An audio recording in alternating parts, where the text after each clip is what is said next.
শুক্রবার সকালে আগরতলা লক্ষ্মীনারায়ণ বাড়ি রোড স্থিত মুখ্যমন্ত্রীর বাসভবনের সামনে শর্ট সার্কিট থেকে আগুন লেগে যায় একটি ট্রান্সফরমেশনে। পরবর্তী সময় ঘটনার খবর পেয়ে ঘটনাস্থলে উপস্থিত হয় দমকল বাহিনীর কর্মীরা। এ বিষয়ে একজন দমকল বাহিনীর কর্মী জানায়, ঘটনার খবর পেয়ে সেখানে এসে দেখতে পায় আগুন লাগার পর সে জায়গা থেকে প্রচুর পরিমাণে ধোঁয়া নির্গত হচ্ছে। তবে বিদ্যুৎ দপ্তরের কর্মীরা সেখানে জল দিয়ে আগুন নেভানোর জন্য তাদেরকে বারণ করায় তারা তৎক্ষণাৎ জল দিয়ে আগুন নেভাতে শুরু করেনি, যার দরুন কিছুটা সময় পর আগুন নেভানোর কাজ শুরু হয়। তাছাড়া পথচলতি মানুষজনদের অভিযোগ, ফায়ার সার্ভিসের কর্মীরা ঘটনাস্থলে এসে পৌঁছাতে কিছুটা সময় দেরি করায় আগুনের লেলিহান শিখা আরো অনেক দূর পর্যন্ত পৌঁছে যায়।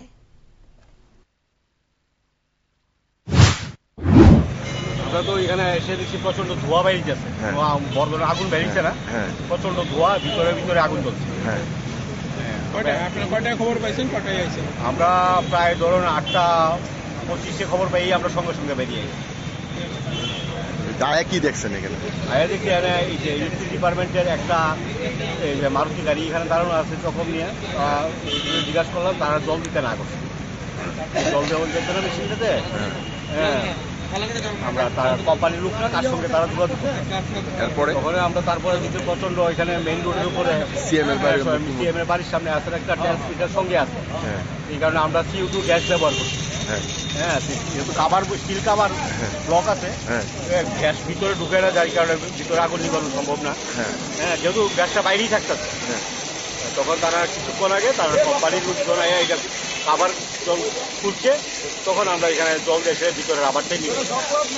এখন কি কন্ডিশন আছে? এখন মোটামুটি আগুন আইছে এবছর। কতক্ষণের দূরত্ব, কতক্ষণ লাগছে আগুনটা নিয়ন্ত্রণে? প্রায় 45 মিনিট। এটা মানে এত দেরি কিনলে হইলো?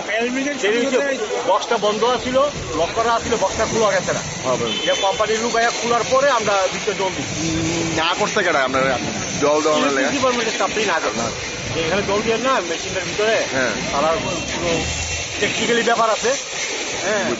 তখন আমরা জল ইউজ করছি না, CO2 গ্যাস ব্যবহার করছি।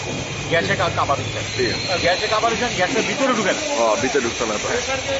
ঠিক আছে, থ্যাংক ইউ স্যার।